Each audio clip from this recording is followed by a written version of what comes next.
Hey, what's up guys, welcome back to Mr. Tech Fox. Today in this video I'm going to show you how to delete search history or history of your Chrome browser. You have to open the Chrome browser and then you have to select the profile which you are using in your PC, and then you have to click on these three dot buttons, and then you have to choose this option named history, and then you have to come on the left corner and then you have to click on this history button, and then you will see all the history of your Chrome browser that you have visited.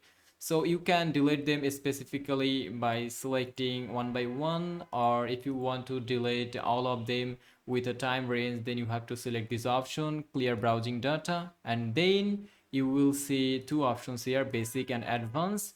If you want to delete only basic data, then you can choose this option, or if you want to delete all specific data, so you have to select this advanced option. So I am choosing this advanced option. Here is the time range. You can choose it from here. If you want to delete only data from last hour, then you can choose this option, and then you have to choose all of the options which you want to delete from your browsing data. So I am choosing this option, and then I'm clicking on this clear data button. So I'm clicking on here, and that's it, how you can clear your browsing data from your Chrome browser using a PC. So thank you for watching. Stay connected with Mr. Tech Fox.